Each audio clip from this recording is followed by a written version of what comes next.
Daily writing करती हो ना घर में हिंदी और इंग्लिश की?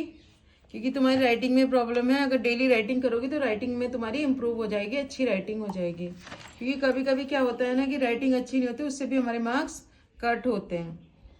तो अदिति की हम 2 से 3 दिन हो गए लगातार रीडिंग करवा रही हूँ मैं। रीडिंग में जो छोटे वर्ड हैं तो अदिति अच्छे से रीड कर लेती है, पढ़ लेती है। लेकिन कहीं होता है कि जो इसको पता ही नहीं चल रहा है, तो उसके लिए मैंने इसको स्टार्टिंग से दिया है। स्टार्टिंग से बताया था कि ए हिंदी में करके दिया है। ए अगर है तो ए का मतलब ए होता है, ठीक है। ये बोला है ए के साथ एक और ए लगा देंगे तब क्या होगा? आ। बी बै, बी ए बा। सी कै, ठीक किसकी, सी किसकी आवाज देता है? कै की आवाज देता है। CAR कार, है ना। सी के साथ ए लगाएंगे तब भी आ। ये जब भी किसी लेटर के साथ ई के साथ डी के साथ रहेगा तब आ का साउंड, आ की मात्रा का साउंड देगा, ठीक है। डे आ डा, दे आ दा। एफ ए फा, क्योंकि एफ किसका साउंड कर रहा है हिंदी में, किसकी आवाज दे रहा है, लगा रहा है? फ की। फा के साथ अगर ए लगाएंगे तब फा। जे फॉर जग, तो जे किसका साउंड आवाज, मतलब किसकी आवाज लगती है हमें जे में? ज की। जे के साथ अगर हम ए लगाएंगे तब जा। तो इस तरह से अगर तुम पढ़ोगी तो ये सारे के सारे जितने भी तुम्हें मैंने पूरी कंप्लीट इसको अल्फाबेट दिए हैं, और अल्फाबेट देने के साथ सबका एक मात्रा भी लगाई है साथ में।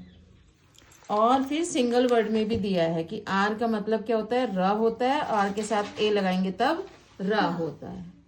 तो इसको मिलाने के लिए बोला है कि पहले सबसे पहले इनको पढ़ो, फिर जब अगर आप ये पढ़ोगी BOT BOT बॉट, है ना। बै ओ टे, ठीक है, बोट। 2 बार तब भी टे, बो टे ले, तो ले के बाद तो ये क्या हो जाएगा? टे की जगह जब 2 बार टी आता है हमारा, देखो अदिति 2 बार आया ये, तो क्या हो जाएगा? त हो जाएगा।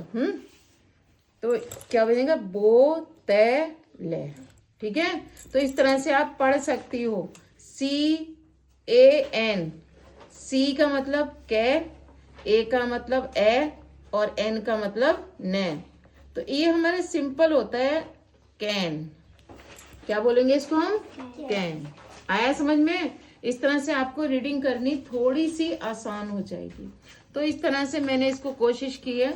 बाकी मैं सभी बच्चों के साथ ऐसे ही करती हूँ। जब उनको नहीं आता तो एक बार जब बेसिक भी देते हैं, बीच में भी देना पड़ता है कभी कभी हमें, क्योंकि अगर हम बेसिक्स बच्चों को बिल्कुल नहीं बताएंगे तो अगर नहीं आता तो वो कैसे पढ़ेगा।